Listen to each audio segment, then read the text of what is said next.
Hello વિદ્યાર્થી મિત્રો, structural mechanics 1ના lecture number 13માં હું વંદિત ભટ્ટ તમારા બધાનું સ્વાગત કરું છું.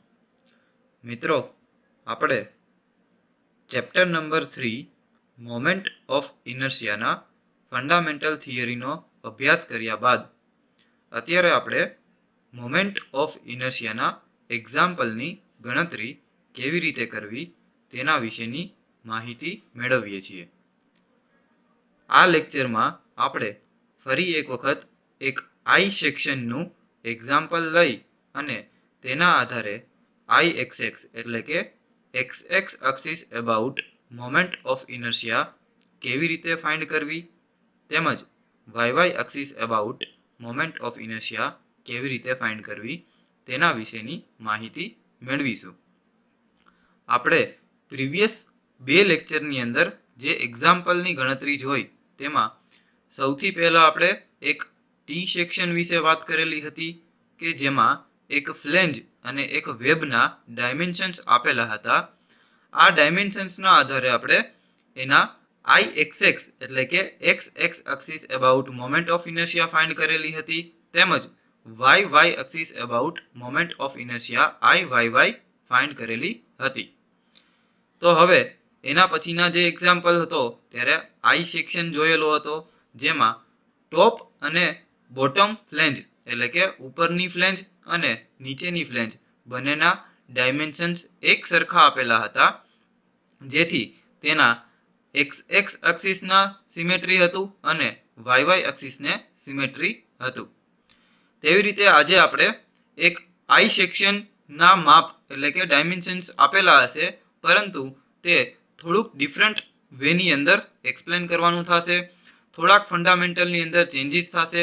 એ શું ચેન્જીસ થશે એ આપણે જ્યારે એક્ઝામ્પલની ગણતરીની શરૂઆત કરીશું ત્યારે રકમમાં સમજીશું. પરંતુ એ પહેલા આપણે મોમેન્ટ ઓફ ઇનર્શિયાના સ્ટાન્ડર્ડ સેક્શનના ઇક્વેશન વિશે ફરી એક વખત રિવિઝન કરી લઈએ. તો આપણે ટોટલ 5 પાર્ટની અંદર ઇક્વેશન્સ છે ડિવાઈડ કરેલા છે. રેક્ટેન્ગ્યુલર સેક્શન છે તો I xx is equal to bd cube divided by 12 અને Iyy હશે તો db cube upon 12 એટલે કે x axis about moment of inertia નું ઇક્વેશન શું થશે bd cube upon 12. તેવી રીતે y axis about moment of inertia નું ઇક્વેશન શું થશે d into b cube upon 12. તો આવી રીતે રેક્ટેન્ગ્યુલર સેક્શન હશે તો તેના માટે Ixx અને Iyy ના ઇક્વેશન યાદ રાખવાના થશે. તેવી રીતે હોલો રેક્ટેન્ગ્યુલર સેક્શન હશે તો Ixx is equal to capital BD cube upon 12 minus small bd cube upon 12. તો Iyy નું ઇક્વેશન થશે db cube upon 12 minus small db cube upon 12. આવી રીતે આપણે હોલો રેક્ટેન્ગ્યુલર સેક્શનના ઇક્વેશન પણ યાદ રાખવાનું થશે.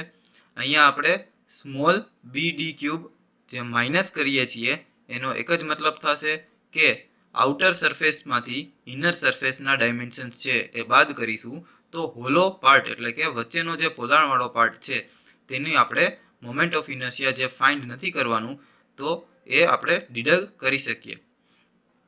હવે આપણે થર્ડ પાર્ટ જોઈએ સર્ક્યુલર સેક્શન. તો જેના માટે Ixx is equal to Iyy બરાબર પાઈના છેદમાં 64 ઇન્ટુ d રેઝ ટુ 4. જ્યાં d શું ઇન્ડિકેટ કરે છે અહીંયા ડાયામીટર એટલે કે સર્ક્યુલર સેક્શન અથવા તો વર્તુળાકાર આડછેદ હશે તો વર્તુળાકાર આડછેદ માટે d શું સિમ્બોલિક છે તો એનો ડાયામીટર એટલે કે એનો વ્યાસ સિમ્બોલ કરે છે. તો પાઈના છેદમાં 64 ઇન્ટુ વ્યાસની 4 ઘાત એ શું થશે Ixx અથવા તો Iyy નું ઇક્વેશન થશે. એટલે કે x એક્સિસ અબાઉટ અને y axis about equation circular સેક્શનનું થશે પાઈના છેદમાં 64 ઇન્ટુ d રેઝ ટુ 4. તેવી રીતે જો હોલો રેક્ટેન્ગ્યુલર સેક્શન અથવા તો હોલો સર્ક્યુલર સેક્શન વિશે વાત કરીએ તો Ixx is equal to IYY is equal to પાઈના છેદમાં 64 કૌંસમાં d⁴ માઇનસ સ્મોલ d⁴.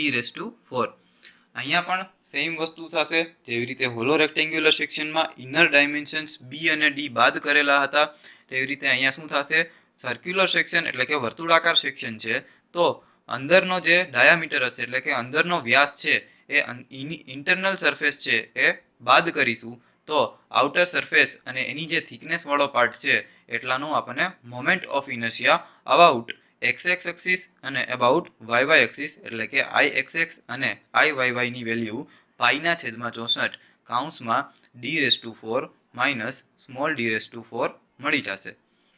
તેવી રીતે ફિફ્થ ટ્રાયેંગ્યુલર સેક્શન છે, તો તેનું I બેઝ ના આધારે જો મોમેન્ટ ઓફ ઇનર્શિયા ફાઇન્ડ કરવું છે તો bh3/12 ICG એટલે કે દરેક સેક્શનનું, જેવી રીતે ટી સેક્શનનો એનું CG આપણે ફાઇન્ડ કરેલું હતું, G પોઈન્ટ આગળ જે બિંદુ લોકેટ કરેલું હતું એ એનું શું હતું, સેન્ટર ઓફ ગ્રેવિટી. તો તેવી રીતે દરેક પોઈન્ટ દરેક સેક્શન હશે તેનું પોતાનું સેન્ટર ઓફ ગ્રેવિટી એ હશે. તો એ સેન્ટર ઓફ ગ્રેવિટી આગળ જો ટ્રાયેંગ્યુલર સેક્શનનું મોમેન્ટ ઓફ ઇનર્શિયા ફાઇન્ડ કરવું હશે તો તેનું ઇક્વેશન થશે bh3/36 અને ટોપ સરફેસ આગળ મોમેન્ટ ઓફ ઇનર્શિયા ફાઇન્ડ કરવું હશે તો IDD બરાબર bh3/4. આટલી માહિતી મેળવ્યા બાદ હવે આપણે એક્ઝામ્પલ નંબર 3 ની ગણતરી કેવી રીતે થશે તેના વિશેની માહિતી મેળવીએ. મિત્રો, આપણે એક્ઝામ્પલ નંબર 1 અને એક્ઝામ્પલ નંબર 2 નું જો થોડું રિવિઝન કરીએ તો એક્ઝામ્પલ નંબર 1 માં આપણે એક ટી સેક્શનની ગણતરી કેવી રીતે કરવી, એટલે કે ટી સેક્શનમાં એના ફ્લેંજ અને એના વેબના માપ આપેલા હતા.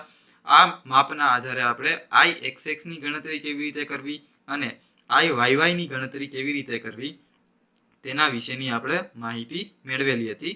ત્યારબાદ આપણે સેકન્ડ નંબરનો જે એક્ઝામ્પલ હતો જેમાં આપણે એક I સેક્શન કન્સિડર કરેલો હતો. આ I સેક્શનના ટોપ અને બોટમ ફ્લેંજ એટલે કે સૌથી ઉપરની ફ્લેંજ અને સૌથી નીચેની ફ્લેંજ આ બંનેના માપ એક સરખા હતા. અને હવે આપણે ત્રીજો જે સેક્શન છે એટલે અહીંયા પણ આપણે એક I સેક્શન જ કન્સિડર કરીએ છીએ, પરંતુ આ I સેક્શનમાં અહીંયા આપણે જોવાનું થશે કે તેના ટોપ ફ્લેંજ અને બોટમ ફ્લેંજના માપ છે એ અલગ અલગ આપેલા છે. જો તમે ફિગરને ઓબ્ઝર્વ કરશો તો સૌથી પહેલા તમે જોઈ શકો છો કે ઉપરની જે ફ્લેંજ છે એનું માપ કેટલું આપેલું છે, 120, અને બોટમ ફ્લેંજ છે એનું માપ કેટલું આપેલું છે, 200 mm. તેમજ આ બંને ફ્લેંજ છે તેની થિકનેસમાં પણ એનો ફેરફાર તમને જોવા મળશે. તો જેની પહેલા ઉપરની જે ટોપ ફ્લેંજ છે તેનું માપ છે 15 mm ડેપ્થ છે અને બોટમ ફ્લેંજની ડેપ્થ છે એ 25 mm જેટલી છે. તો આવી રીતે આપણે આ ટોપ ફ્લેંજ અને બોટમ ફ્લેંજ છે એની માપમાં ફેરફાર છે. પ્રીવિયસ નંબરનો જે એક્ઝામ્પલ નંબર 2 છે એની અંદર આપણે બંને ફ્લેંજના માપ છે એક સરખા રાખેલા હતા. તેનાથી આપણને બંને એક્સિસથી એ સિમેટ્રિક જોવા મળતી હતી, એટલે કે x એક્સિસથી પણ સિમેટ્રિક હતી અને y એક્સિસથી પણ સિમેટ્રિક હતો આખો સેક્શન. પરંતુ આ પાર્ટની અંદર શું ચેન્જીસ આવે છે તે આપણે રકમ વાંચી અને પછી સમજવાની ટ્રાય કરીએ. તો હવે એક્ઝામ્પલ નંબર 3 ની જે રકમ છે, an I section having top flange of 120 mm into 15 mm, bottom flange of 200 mm into 25 mm and web of 10 mm into 360 mm. Find moment of inertia of the section about horizontal axis x axis. Gujarati કરીએ તો એક I સેક્શનની top flange એટલે શું થશે, સૌથી ઉપરની flange. આ ઉપરની ફ્લેંજનું જે માપ છે એ કેટલું આપેલું છે તો 120 mm છે એની પહોળાઈ છે, 15 mm એની ડેપ્થ છે. તેવી રીતે બીજો જે પાર્ટ શું કીધો છે અહીંયા બોટમ ફ્લેંજ છે. બોટમ ફ્લેંજના ડાયમેન્શન શું આપેલા છે જોઈ શકો છો કે 200 mm ગુણ્યા 25 mm. તો 200 mm એની પહોળાઈ થશે અને 25 mm એની ડેપ્થ થશે. અને વેબનું માપ છે તો વેબમાં સૌથી પહેલા 10 ગુણ્યા 360 mm આપેલું છે, તો 10 એની પહોળાઈ થશે, એટલે કે આ જે પાર્ટ છે એની પહોળાઈ થશે અને આ ટોપ પાર્ટથી લઈ અને આ બોટમ પાર્ટ સુધીનો જે ડેપ્થ છે એની ઊંડાઈ થશે, એટલે એ 360 mm આપેલી છે. તો આવી રીતે આપણે રકમની ફંડામેન્ટલ છે એ સમજી લીધો છે. હવે તમે અહીંયા જો સમજો કે ટોપ ફ્લેંજ અને બોટમ ફ્લેંજના માપ અલગ અલગ થઈ જશે તો YY એક્સિસ થી આઈ સેક્શન સિમેટ્રિક થશે, પરંતુ XX એક્સિસ થી આઈ સેક્શન છે એ સિમેટ્રિક નહીં થાય. કેવી રીતે ખબર પડશે? તમે આપણે પહેલા YY એક્સિસ થી ચેક કરીએ. એક Y એક્સિસ છે, તો આ એક્સિસના જમણી બાજુનો ભાગ તેમજ ડાબી બાજુનો ભાગ, આ બંને ભાગ છે એક સરખા હોય તો એને શું કહેવાય? YY એક્સિસ થી સિમેટ્રિક છે. આપણે ચેક કરીએ તો જો આટલો જે ભાગ છે ત્યાંથી આ લેવલ, તેવી રીતે ડાબી બાજુનો જે ભાગ છે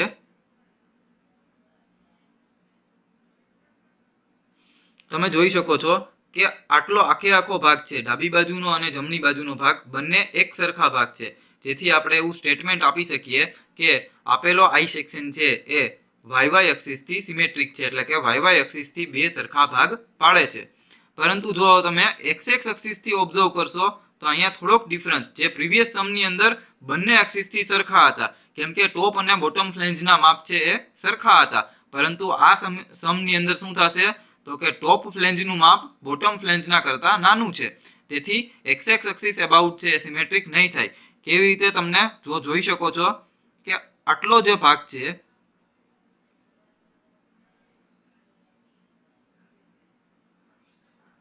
તેવી રીતે આ નીચેનો ભાગ છે, તો જોઈ શકો છો કે 200 mm અને આ બાજુ કેટલા છે? 120 mm છે. અહીંયા નીચેના ભાગમાં કેટલા છે? 200 mm છે અને ઉપરના ભાગમાં કેટલા છે? 120 mm. જેથી દેખીતી રીતે જોઈ શકાય છે કે 200 mm છે એ મોટા થશે અને 120 mm છે નાના થશે. એટલે ઉપરની બાજુનો ભાગ અને નીચેની બાજુનો ભાગ છે એક સરખો નહીં થાય. જેથી XX એક્સિસ અબાઉટ સિમેટ્રિક નથી. તો હવે પાછા પ્યોર ફંડામેન્ટલમાં એન્ટર થઈએ છીએ કે તમને પ્રીવિયસ સમની અંદર જે વસ્તુ સમજાવેલી હતી કે જો જે એક્સિસ થી સિમેટ્રિક હશે તેનો ઓપોઝિટ બાર, એટલે કે અહીંયા આપણે આ જે આઈ સેક્શન છે એ YY એક્સિસ અબાઉટ સિમેટ્રિક છે, જેથી તેનો X બાર છે એ સીધો મળી જશે. પરંતુ XX એક્સિસ અબાઉટ સિમેટ્રિક નથી, જેથી તેનો Y બાર છે એ કેલ્ક્યુલેટિવ મેથડથી, એટલે મેન્યુઅલ મેથોડોલોજીથી આપણે ગણતરી કરી અને ફાઇન્ડ આઉટ કરવો પડશે. તો આ દાખલાની અંદર Y બાર છે એ કેવી રીતે મળે તેના વિશેની વાત કરીએ. તો Y બાર ફાઇન્ડ કરવા માટે સૌથી પહેલા ઇક્વેશન ઉપર ફોકસ કરીએ કે ઇક્વેશન શું છે? Y bar is equal two A1 Y1 વત્તા A2 Y2 વત્તા A3 Y3. અહીંયા આપણે ત્રણ પાર્ટ શું કામ પાડેલા છે? કેમ કે જો અહીંયા તમે જોઈ શકો છો બે ફ્લેંજના પાર્ટ છે, આ પહેલો પાર્ટ, પછી એક વેબનો પાર્ટ એ બીજો થશે અને અગેન બોટમ ફ્લેંજ છે એનો ત્રીજો પાર્ટ છે. તો 1 2 અને 3 એવી રીતે આપણે A1 Y1 A2 Y2 અને A3 Y3 આ ત્રણ પાર્ટની અંદર આઈ સેક્શનને ડિવાઈડ કરેલો છે. હવે શરૂઆત કરીએ A1. તો A1 શું છે? તો કે પહેલો જે રેક્ટેન્ગ્યુલર પાર્ટ છે, અહીંયા તમે જોઈ શકો છો કે આ જે પાર્ટ છે એની શેપ કેવો છે? લંબચોરસ જેવો શેપ છે.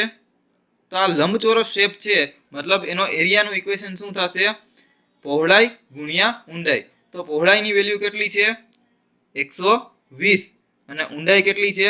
15. ત્યારબાદ આપણે અત્યારે ખાલી A1 A2 અને A3 આ ત્રણના પહેલા ફંડામેન્ટલ ક્લિયર કરીએ છીએ. ત્યારબાદ Y1 શું છે, Y2 શું છે અને Y3 શું છે તેના ફંડામેન્ટલ ક્લિયર કરીશું. હવે એવી રીતે આપણે A2 સમજીએ. તો જો આટલો જે પાર્ટ છે અને આ જે પાર્ટ છે, તો તેના માટે શું થશે? 360 mm તેની હાઈટ થશે અને કેટલું થશે? 10 mm જેટલી એની પહોળાઈ થશે. તો 360 ગુણ્યા 10 એટલે કેટલું થશે? 3600 mm જેટલું એનો એરિયા થશે, લંબાઈ ગુણ્યા પહોળાઈ. તેવી રીતે જો A3 ની વાત કરીએ તો અહીંયા તમે જોઈ શકો છો આ પણ લંબચોરસ આડછેદ છે. લંબચોરસ હશે તેથી તેનો એક ભાગ પહોળાઈનો હશે, એટલે આ એની પહોળાઈ 200 mm ગુણ્યા આ એની ઊંડાઈ કેટલી થશે? 25 mm. અહીંયા જોઈ શકો છો 200 ગુણ્યા 25. હવે આપણે ઇક્વેશનના બીજા પાર્ટ ઉપર ફોકસ કરીએ છીએ, એટલે કે a1 અને y1 એની સાથે બીજો કયો કમ્પોનન્ટ જોડેલો છે? y1. y1, y2 અને y3 એ ખૂબ જ અગત્યના કમ્પોનન્ટ છે મિત્રો. આપણે y1, y2 અને y3 ના જે ડિસ્ટન્સ છે એને ખૂબ જ સારી રીતે સમજી અને ભણી લઈએ તો જેનો ઉપયોગ આપણે ફર્ધર ixx1, ixx2 અને ixx3 એટલે કે તમે અહીંયા જોઈ શકો છો જો ixx1, ixx2 અને ixx3 તો એના માટે આપણે ig વત્તા ah નો સ્ક્વેર, તો અહીંયા આપણે h જે પેરામીટર છે તેના માટે આ y1, y2 અને y3 જે ડિસ્ટન્સ છે તેનો ફંડામેન્ટલનો ઉપયોગ કરીશું. એટલે આપણે અહીંયા y નું જે ડિસ્ટન્સ છે y1, y2 અને y3 એ ડિસ્ટન્સ ખૂબ જ સારી રીતે સમજી લઈએ. એટલે ફર્સ્ટ પાર્ટ છે તો y1 છે, સેકન્ડ પાર્ટ છે તો y2 છે અને થર્ડ પાર્ટ છે તો y3 છે. હવે આપણે સમજવાની ટ્રાય કરીએ. પહેલા તો એક્સિસ ઓફ સિમેટ્રી ની જેમ એક્સિસ ઓફ રેફરન્સ નો કન્સેપ્ટ છે એ ફરી પાછો ડિસ્કસ કરવો પડશે. એક્સિસ ઓફ રેફરન્સ એટલે શું થશે? તો કે મહત્તમ ડાબી બાજુ. તો આ વખતે મહત્તમ ડાબી બાજુ કઈ થશે? જો તમે જોઈ શકો છો કે આ લાઈન છે 120 ની છે, પરંતુ આ 120 છે અહીંયા નીચેના ભાગમાં આ 200 જેટલો પાર્ટ છે, તો મહત્તમ ડાબી બાજુનો ભાગ કયો થશે? આ લાઈન થશે. એ લાઈનને સિમેટ્રિકલી આપણે સીધે સીધી ખેંચીએ અને તેવી રીતે મહત્તમ બોટમ લાઈન એટલે કે સૌથી તળિયાની લાઈન છે આ લાઈન થશે. આવી રીતે આપણે બે રેફરન્સ એક્સિસ ફાઇન્ડ કરી, એક વર્ટિકલ રેફરન્સ એક્સિસ અને એક હોરિઝોન્ટલ રેફરન્સ એક્સિસ, અને એ જે બે જ્યાં એકબીજાને છેદે છે એ શું થશે? રેફરન્સ પોઈન્ટ થશે. તો આ રેફરન્સ પોઈન્ટ થી આપણે y1 એટલે શું થશે? તો કે વર્ટિકલ ડિસ્ટન્સ થશે. y નો મતલબ શું થશે? ઊભું અંતર ગણતરીમાં લેવાનું થશે. તો ઊભું અંતર અહીંયા કેવી રીતે ગણતરીમાં લેશું? પહેલા તો y1 એટલે કે શું થશે? ટોટલ જે કોઈ પણ શેપ છે, ફર્સ્ટ પાર્ટ છે એ કેવો શેપ છે? રેક્ટેન્ગ્યુલર શેપ છે. તો રેક્ટેન્ગ્યુલર શેપનું તમારે એપ્લાઇડ મિકેનિક્સ ની અંદર આ કન્સેપ્ટ આવેલો છે કે તેનો હાફ પાર્ટ છે એ શું થશે? 15 નું અડધું કેટલું થશે? 7.5. પરંતુ એ 7.5 ની સાથે એનું જે આ ડિસ્ટન્સ છે એ આપણે એડ કરવું પડશે. એટલે 7.5 માં કયું ડિસ્ટન્સ એડ કરવું પડશે? તો કે આ પેલું નીચેનું બેઝ પાર્ટનું 25 વત્તા આટલું 360 અને એની સાથે બેઝ પાર્ટ છે ફર્સ્ટ પાર્ટ છે તો ફર્સ્ટ પાર્ટનું હાફ ડિસ્ટન્સ કેટલું થશે? 7.5. તો આવી રીતે ટોટલ 3 ડિસ્ટન્સ એડ કરવાના થશે. 25 એટલે કે જે થર્ડ પાર્ટ છે એની હાઈટ, પછી સેકન્ડ જે પાર્ટ છે એની હાઈટ કેટલી છે? 360 અને ફર્સ્ટ પાર્ટનું હાફ એટલે 15 ના અડધા 7.5. તો એવી રીતે કેટલું થશે? આ ટોટલ જે ડિસ્ટન્સ છે એ 392.5 થશે. ફરી પાછું એકવાર ડિસ્કસ કરીએ. જે તે પાર્ટ છે તેનું સેન્ટર લાઈન એટલે 15 ના અડધા કેટલા થશે? 7.5 થશે. 7.5 વત્તા આપણે તેમાં કેટલું એડ કરવું પડશે? તો કે સેકન્ડ જે પાર્ટ છે તેની હાઈટ 360 એડ કરવી પડશે અને થર્ડ પાર્ટની હાઈટ છે એ કેટલી એડ કરવી પડશે? 25 જેટલી એડ કરવી પડશે. એટલે 25 વત્તા 360 વત્તા 7.5 એટલે ટોટલ ઈ ત્રણેયનો સરવાળો કરીશું એટલે y1 નું જે ડિસ્ટન્સ આવશે એ 392.5. તેવી રીતે હવે y2 ઉપર ફોકસ કરીએ. y2 કેવી રીતે ફાઇન્ડ કરવું તેની મેથોડોલોજી બતાવું છું. જેવી રીતે આપણે પહેલો જે પાર્ટ છે એનું શું કર્યું હતું? હાફ કરેલું હતું, 15 ના અડધા 7.5 કરેલા હતા. તેવી રીતે હવે સેકન્ડ પાર્ટ છે એ કેટલો છે? તો જો તમે જોઈ શકો છો આટલો વર્ટિકલ જે પાર્ટ છે એ વર્ટિકલ પાર્ટ છે એ શું છે? સેકન્ડ પાર્ટ છે અને એનો શેપ પણ કેવો છે? લંબચોરસ છે. તો લંબચોરસનો જે પાર્ટ છે એટલે એનું શું થશે? તેની હાઈટના અડધા. તો હાઈટ કેટલી છે? 360. 360 ના અડધા કેટલા થશે? 180. હવે આ 180 એની સાથે શું એડ કરવું પડશે? એટલે તમે જોઈ શકો છો કે જો આટલું જે અંતર થશે એ કેટલું થશે? 180 થશે. એમાં કેટલું એડ કરવું પડશે? 25. તો 180 વત્તા 25 એટલે કેટલું થશે? 205. ફરી પાછું એકવાર રિપીટ કરું છું કે જે પાર્ટ છે જે તે પાર્ટ છે તેનું હાફ ડિસ્ટન્સ લંબચોરસ છે તો લંબચોરસનું અડધું કેટલું થશે? તો કે આની હાઈટ છે એના અડધા 360 ના અડધા 180 એટલે આ ડિસ્ટન્સ કેટલું થયું અહીંયા સુધીનું? 180 વત્તા હવે રેફરન્સ લાઈન થી કેટલો દૂર છે? 25 જેટલો દૂર છે હજી. તો 25 એમાં એડ કરીએ. 25 વત્તા 180 એટલે ટોટલ કેટલું થશે? 205. તેવી રીતે y3 હવે ફાઇન્ડ કરીએ તો જે તે પાર્ટ છે, જે તે પાર્ટ મતલબ કે ત્રીજો જે પાર્ટ છે તેનું હાફ ડિસ્ટન્સ, તો આ જે પાર્ટ છે એની હાઈટ કેટલી છે 25, તો 25 ના અડધા કેટલા થશે 12.5 અને એ રેફરન્સ લાઈન છે ત્યાંથી અહીંયા આટલું ડિસ્ટન્સ થશે. તો આવી રીતે આપણે y3 છે એ ફાઇન્ડ કર્યું. જો અહીંયા તમે જોઈ શકો છો y3 12.5 આવેલા છે. તો હવે આપણે y બાર નું જે ઇક્વેશન છે એ અગેન પાછું ડિસ્કસ કરીએ છીએ. a1 y1 a2 y2 વત્તા a3 y3 અપોન a1 વત્તા a2 વત્તા a3. એટલે a1 ની વેલ્યુ છે એ પેલો જે લંબચોરસ પાર્ટ છે 120 ગુણ્યા 15 અને એને ગુણ્યા y1 ની વેલ્યુ કેટલી મળી આપણને 392.5. તેવી રીતે હવે a2 કેટલું થશે તો કે 360 તેની હાઈટ થશે અને 10 એની પહોળાઈ થશે. તો 360 ગુણ્યા 10 અને 205 શું છે તો કે એની સાથે એનો y2 નો જે પાર્ટ છે તેની વેલ્યુ થશે 205 વત્તા a3. તો a3 માટે શું કરીશું તો કે 200 mm એની પહોળાઈ છે અને 25 mm તેની હાઈટ છે. તો 200 ગુણ્યા 25 અને એની y3 નું જે ડિસ્ટન્સ છે કેટલું છે 12.5 એની મલ્ટીપ્લિકેશન y3 કરી નાખશું. આવી રીતે આપણે a1 y1 a2 y2 અને a3 y3 અને છેદમાં પણ a1 વત્તા a2 વત્તા a3 ની વેલ્યુ મૂકી દેશું. 120 ગુણ્યા 15 વત્તા 360 ગુણ્યા 10 વત્તા 200 ગુણ્યા 25. તો આવી રીતના કેલ્સીની ની અંદર વેલ્યુ મૂકશું એટલે y બાર ની વેલ્યુ કેટલી આવશે 144.90 mm. તો આપણે y બાર નો કન્સેપ્ટ છે પ્રોપરલી સમજ્યા બાદ હવે આપણે ixx1 ixx2 અને ixx3 કેવી રીતે ફાઇન્ડ કરી શકાય તેના ફંડામેન્ટલ ની સમજ મેળવીએ.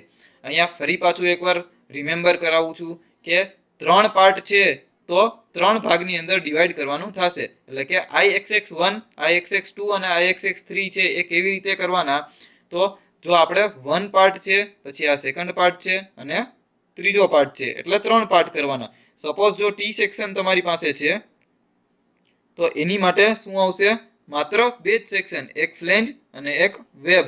તો ixx1 અને ixx2 આવી રીતે કન્સિડર કરવાનું થશે. હવે તમે ixx1 માટે વાત કરીએ. આપણે પહેલા જે પાર્ટ છે તેના માટે ixx1 ફાઇન્ડ કરવું છે તો તેના માટેનું એક જનરલ ઇક્વેશન શું છે મોમેન્ટ ઓફ ઇનર્શિયા માટેનું કે ig વત્તા ah નો સ્ક્વેર. તો ig વત્તા ah નો સ્ક્વેર જે થશે એ શું થશે તો સૌથી પહેલા આપણે અહીંયા જોઈએ કે ig એક પેરામીટર છે એ ફાઇન્ડ કરવું પડશે. પછી એરિયા છે એ તમે હમણાં જ ફાઇન્ડ કરેલો છે. ત્યારબાદ h ની વેલ્યુ છે આપણે ફાઇન્ડ કરવી પડશે. આ બધાનું મલ્ટીપ્લિકેશન અને સરવાળો કરીશું એટલે તમને ixx1 ની વેલ્યુ મળશે. તો સૌથી પહેલા વાત કરીએ ig એટલે હવે શું થશે મોમેન્ટ ઓફ ઇનર્શિયાના જે જુદા જુદા સ્ટાન્ડર્ડ ઇક્વેશન છે તેની વેલ્યુ અહીંયા પુટ કરવાની થશે. તો તમે જોઈ શકો છો કે પહેલો જે પાર્ટ છે તેનો શેપ કેવો છે રેક્ટેન્ગ્યુલર સેક્શન છે. તો લંબચોરસ આડછેદ હશે તેનું xx axis about ઇક્વેશન શું થશે b * d ક્યુબ upon 12. તો b ની વેલ્યુ કેટલી છે 120 અને d ની વેલ્યુ કેટલી છે 15. તો 120 ગુણ્યા 15 નો ક્યુબ ડિવાઈડ બાય 12 વત્તા 120 ગુણ્યા 15. એટલે હવે એ કેના પાર્ટમાં આપણે એન્ટર થઈએ છીએ એરિયાના. તો એ પણ રેક્ટેન્ગ્યુલર સેક્શન છે. તો રેક્ટેન્ગ્યુલર સેક્શન હશે તેના માટે તેનું પહોળાઈ અને તેની ઊંડાઈ, પહોળાઈની વેલ્યુ કેટલી છે 120 અને ઊંડાઈની વેલ્યુ કેટલી છે 15. તો 120 ગુણ્યા 15. હવે અહીંયા ખાસ ધ્યાન આપજો કે h ની વેલ્યુ આપણે ફાઇન્ડ કરતા શીખીએ છીએ. તો અહીંયા પહેલા તો ફંડામેન્ટલ પ્રોસેસ છે એ સમજવાની કોશિશ કરીએ. ત્યારબાદ આજે હું તમને એક ઇક્વેશન દ્વારા h ની વેલ્યુ કેવી રીતે ફાઇન્ડ કરવી તેના વિશેની માહિતી આપીશ. સૌથી પહેલા આપણે ફંડામેન્ટલની પ્રોસેસ છે એ જાણીએ. તો જે તે પાર્ટનું h ડિસ્ટન્સ આપણે ફાઇન્ડ કરવું છે તેના માટેની સિમ્પલ ફંડામેન્ટલ શું છે તો તે પાર્ટની હાફ ડિસ્ટન્સ એટલે કે 15 નું હાફ ડિસ્ટન્સ 7.5 થશે અને આખા આઈ સેક્શનનું એક જી પોઈન્ટ છે એટલે કે જ્યાં સેન્ટર ઓફ ગ્રેવિટી કેન્દ્રિત થયેલું છે. આ લાઈન છે આ વચ્ચેનું જે આખું ડિસ્ટન્સ છે આ ડિસ્ટન્સની જે વેલ્યુ આવશે જે અંતર આવશે તે આ ફર્સ્ટ પાર્ટ માટેનું h ડિસ્ટન્સ થશે.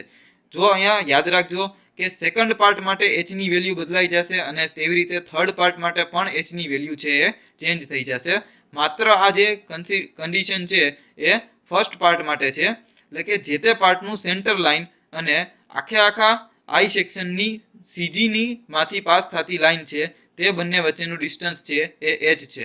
હવે આને કેવી રીતે ફાઇન્ડ કરી શકાય તો તમે જોઈ શકો છો કે આપણે આટલું અંતર છે એ ફાઇન્ડ કરવાનું છે, એટલું h થશે. તો આપણે અહીંયા એક મેથોડોલોજી ડેવલપ કરેલી છે કે આટલું જે ડિસ્ટન્સ છે એ કેટલું છે તમે જોઈ શકો છો, આટલું ગણતરી કરી શકો તમે. તો જુઓ અહીંયા આટલું જે ડિસ્ટન્સ છે 25 છે થર્ડ પાર્ટનું, પછી આ ડિસ્ટન્સ છે એ કેટલું છે 360 છે, અને તેમાં આ ફર્સ્ટ પાર્ટની જે ટોટલ ડેપ્થ છે 15, એમાંથી અડધી ડેપ્થ એડ કરીએ 7.5, એટલે ટોટલ કેટલું થશે 392.5. એટલે કે આ આખું ડિસ્ટન્સ જો તમે ઓબ્ઝર્વ કરેલું હશે તો આ શું છે y1 નું ડિસ્ટન્સ છે, અને આપણે એમાંથી શું બાદ કરવાનું છે તો કે આટલું ડિસ્ટન્સ છે એ બાદ કરવાનું થશે. એટલે કે આ જે ડિસ્ટન્સ છે એ કયું છે તો કે y12 સુધીનું ડિસ્ટન્સ છે. તો તમે અહીંયા જો આકૃતિની અંદર તમે જોશો કે y12 નું અંતર શું છે 144. એટલે તમે જોઈ શકો છો જો આટલું જે ડિસ્ટન્સ છે આ y1 છે, તેમાંથી આપણે આટલું ડિસ્ટન્સ છે એ બાદ કરીશું તો આપણને વચ્ચેનો જે પાર્ટ છે એની વેલ્યુ મળી જશે. તો એના માટેનું હવે h નું ઇક્વેશન ઇન્ટ્રોડ્યુસ કરું છું. આ h માટેનું ઇક્વેશન શું છે, ફર્સ્ટ પાર્ટ માટે જ છે h is equal two y1 minus y12. તો y1 માઇનસ y12 એટલે શું થશે, y1 ની વેલ્યુ કેટલી છે 392.5, જે આપણે આ પ્રીવિયસલી હમણાં ફાઇન્ડ કરેલી છે y1 392.5. તેવી રીતે y12 ની વેલ્યુ કેટલી છે 144.90. તો y1 માઇનસ y12 એટલે 247.6 mm જેટલું ડિસ્ટન્સ આવશે. તો આવી રીતે આપણે h ની વેલ્યુ ફાઇન્ડ કરી. તો ixx1 છે એની માટે ત્રણ પેરામીટર છે ig, a અને h. તો ig આપણે bd³/12 ના ઇક્વેશન ઉપરથી ફાઇન્ડ કર્યું, a છે b * d કર્યું એટલે આપણને એરિયા મળી ગયો, અને h ની વેલ્યુ છે આપણે હમણાં જ અહીંયા ફાઇન્ડ કરી. અથવા તો આ ઇક્વેશન યાદ રાખવું હોય તો યાદ રાખી શકાય કે y1 minus y12 is equal two આ જે વેલ્યુ મળશે એ h ની થશે ફર્સ્ટ પાર્ટ માટે. તેવી રીતે ixx2 is equal two ig વત્તા ah નો સ્ક્વેર થશે. તો ig વત્તા ah નો સ્ક્વેર માટે શું થશે, ફર્સ્ટ ઓફ ઓલ એના માટે પણ સેકન્ડ પાર્ટ છે, તો સેકન્ડ જે પાર્ટનું શેપ છે એ કેવો છે લંબચોરસ છે. લંબચોરસનો જે પણ પાર્ટ છે એના માટે x એક્સિસ અબાઉટ નું ઇક્વેશન શું છે b d³/12. તો b કેટલું છે એનું 10, અને ડેપ્થ કેટલી છે 360. તો 10 એને ગુણ્યા 360 નો ક્યુબ એના છેદમાં 12, એટલે આપણને ig ની વેલ્યુ મળી ગઈ બીજા પાર્ટ માટેની. તેવી રીતે બીજા પાર્ટનો એરિયા શું થશે તો કે 10 એની પહોળાઈ છે અને 360 તેની હાઈટ છે. તો 10 ગુણ્યા 360 એટલે એનો એરિયા પણ મળી ગયો. તેવી રીતે હવે જો h ની વેલ્યુ છે એના માટેનો પહેલા કન્સેપ્ટ ફંડામેન્ટલ સમજીએ. તો કન્સેપ્ટ ફંડામેન્ટલ શું છે, તો આખા સેક્શનનું એક સેન્ટર લાઈન છે, g પોઈન્ટ પાસે આ લાઈન કેન્દ્રિત થયેલી છે, અને આ જે પાર્ટ છે એટલે કે સેકન્ડ જે પાર્ટ છે તે 360 mm ની હાઈટ છે, તો તેનો હાફ પાર્ટ છે અહીંયા ક્યાંક થશે, એટલે કે 180 જેટલી લેન્થ છે ઈ. તો હવે આ જે બંને વચ્ચેનું ડિસ્ટન્સ છે સીજી વાળી લાઈન છે, અને આ પાર્ટની સેન્ટર લાઈન વચ્ચેનું જે ડિસ્ટન્સ છે આ ડિસ્ટન્સ આપણને શું થશે બીજા પાર્ટ માટેની h ની વેલ્યુ થશે. તો આ જે h ની વેલ્યુ કેવી રીતે ફાઇન્ડ કરવી તેના માટેનું ઇક્વેશન શું છે y2 માઇનસ y12. y2 કેવી રીતે ફાઇન્ડ કરી શકાશે, તમે અહીંયા ફાઇન્ડ કરેલું છે 205.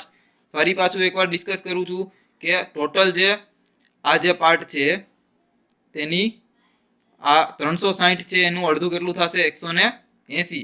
180 વત્તા આ 25 એટલે કેટલું થશે 205. તો 205 એમાંથી આપણે શું કરીશું તો y2 માઇનસ y12 કરીશું, એટલે કેટલી વેલ્યુ મળશે, જો અહીંયા તમે જોઈ શકો છો અહીંયા ક્યાંક 205 જેટલું ડિસ્ટન્સ આવશે, તેમાંથી આપણે આટલું ડિસ્ટન્સ છે એ બાદ કરીશું તો વચ્ચેનું આ જે પાર્ટ છે એ મળી જશે. એટલે એનું ઇક્વેશન શું બની શકે y2 માઇનસ y12. y2 ની વેલ્યુ 205 એમાંથી y બાર બાદ કરશો, y બાર કેટલો છે 144 જેટલો છે, એટલે 205 માઇનસ 144 સમથિંગ જે વેલ્યુ છે એ બાદ કરીશું એટલે આપણને શું મળશે 60.1 વેલ્યુ મળશે. તો સેકન્ડ પાર્ટની h ની વેલ્યુ શું થશે 60.1 થશે.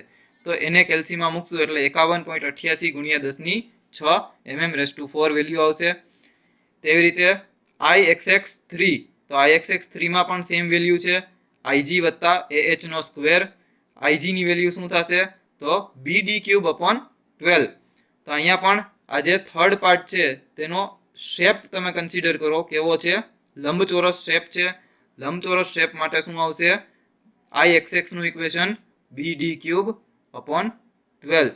તો b ની વેલ્યુ કેટલી છે 200, અહીંયા જોઈ શકો છો 200, d નો ક્યુબ એટલે d કેટલો છે 25, તો 25 નો ક્યુબ આવશે અહીંયા અને એના છેદમાં 12. ત્યારબાદ આપણે એરિયા જોઈએ તો 200 ગુણ્યા 25 એટલે 200 છે એની હાઈટ પહોળાઈ છે અને ડેપ્થ છે એ કેટલી છે 25 છે, તો b * d એટલે એરિયા મળી ગયો. તેવી રીતે આપણે એરિયા h ની વેલ્યુ છે એ ફાઇન્ડ કરીએ. તો હવે h માટે શું કરીશું આપણે તો કે જે તે પાર્ટ છે, ફરીથી ફંડામેન્ટલ કન્સેપ્ટ છે ઉપર ફોકસ કરીએ, જે તે પાર્ટ છે તો અહીંયા તમે જોઈ શકો છો કે આ જે પાર્ટ છે તેની સેન્ટર લાઈન છે એને 25 નો અડધા કેટલા થશે 12.5, તો 12.5 અને આખા આઈ સેક્શન છે એની લાઈન છે આટલી છે. તો આ જે ટોટલ હાઈટ છે એ આપણું થર્ડ પાર્ટનું h ડિસ્ટન્સ થશે. મેં તમને જેમ બધા જ પાર્ટની આપણે h ની વેલ્યુ છે એ અલગ અલગ ફાઇન્ડ કરેલી છે. પહેલા પાર્ટની h ની વેલ્યુ કંઈક અલગ આવી હતી, તેવી રીતે બીજા પાર્ટની h ની વેલ્યુ પણ કંઈક અલગ આવી, અને થર્ડ પાર્ટની h ની વેલ્યુ કેવી રીતે ફાઇન્ડ કરવી તે હવે જોઈએ. તો તમે જોઈ શકો છો કે આટલો જે પાર્ટ છે એની વેલ્યુ કેટલી છે એટલે કે y બાર ની વેલ્યુ કેટલી છે 144. તેમાંથી આપણે જો આ જે ડિસ્ટન્સ છે એટલે કે બેઝ લાઈન થી આટલું 12.5 જેટલું ડિસ્ટન્સ છે એ બાદ કરીએ. કેવી રીતે ખબર પડી કે 12.5 જ બાદ કરવાનું તો કે આટલો જે ટોટલ હાઈટ છે એ કેટલી છે 25 છે, તો 25 ના અડધા છે 12.5 થશે, તો 12.5 બાદ કરી નાખીએ 144 માંથી તો આપણને શું મળશે 132.4 એની વેલ્યુ મળી જશે. તો આવી રીતે આપણે h1 એટલે કે પાર્ટ 1 ની h ની વેલ્યુ, પાર્ટ 2 ની h ની વેલ્યુ અને પાર્ટ 3 ની h ની વેલ્યુ આપણે ફાઇન્ડ કરી. એટલે કે Ixx1, Ixx2 અને Ixx3 આ ત્રણેયની વેલ્યુ છે આપણને શું મળી, જો Ixx1 ની વેલ્યુ 110.38 ગુણ્યા 10 ની 6 mm/4 અને Ixx2 ની વેલ્યુ શું મળી 51.88 ગુણ્યા 10 ની 6 અને Ixx3 ની વેલ્યુ છે 87.90 ગુણ્યા 10 ની 6 mm/4 વેલ્યુ મળી. તો હવે ટોટલ Ixx કેટલું થશે, Ixx1, Ixx2 અને Ixx3 આ ત્રણેયનો સરવાળો કરીશું એટલે અપ્રોક્સિમેટ 250.16 ગુણ્યા 10 ની 6 mm/4 જેટલી વેલ્યુ મળશે. તો આવી રીતે આપણે Ixx1, Ixx2 અને Ixx3 ની મદદથી આખા આઈ સેક્શનની xx axis about moment of inertia કેટલી મળે છે 250.16 ગુણ્યા 10 ની 6 mm/4 જેટલી વેલ્યુ મળે છે. તો આ રીતના આપણે આઈ સેક્શનના જો ફ્લેંજના માપ અલગ અલગ આપેલા હોય તો તેની વેલ્યુ કેવી રીતે ફાઇન્ડ કરવી xx axis about તેની આપણે માહિતી મેળવી. તમે અહીંયા જોઈ શકો છો કે માત્ર આપણે xx axis about જ ફાઇન્ડ કરવાનું છે. જો અહીંયા એવું કીધું હોય કે also find y axis about તો આપણે સેમ પ્રોસીજર આ જેમ Ixx1 ફાઇન્ડ કરેલું છે, 2 ફાઇન્ડ કરેલું છે અને 3 ફાઇન્ડ કરેલું છે તેવી રીતે Iyy1, Iyy2 અને Iyy3 આ ત્રણેયની પણ વેલ્યુ ફાઇન્ડ કરવી પડે. પરંતુ આ દાખલામાં આપણે xx માત્ર અહીંયા શું રકમમાં પૂછેલું છે તો કે find moment of inertia of the section about horizontal axis xs, એટલે કે xx axis about જ માત્ર તમારે મોમેન્ટ ઓફ ઇનર્શિયા ફાઇન્ડ કરવાની થશે. તો આ વસ્તુ ખાસ ધ્યાન રાખવાની છે. જો દાખલાની ગણતરી છે એ લાંબી ન થાય તેની પણ ખાસ ધ્યાન રાખવાનું છે કે રકમમાં જે વસ્તુ પૂછેલી છે તેટલી જ વસ્તુની ગણતરી કરવાની થશે. તો અહીંયા આપણે xx axis about કીધું છે તો માત્ર આપણે xx1, xx2 અને xx3 ની જ ગણતરી કરીશું. તો આ રીતે આપણે અલગ અલગ ફ્લેંજના માપ છે એને જોઈ અને પણ એની ગણતરી કેવી રીતે કરવી તેના વિશેની આપણે માહિતી મેળવી. તો આજનો લેક્ચર આપણે અહીંયા કમ્પ્લીટ કરીએ છીએ. Thank you so much.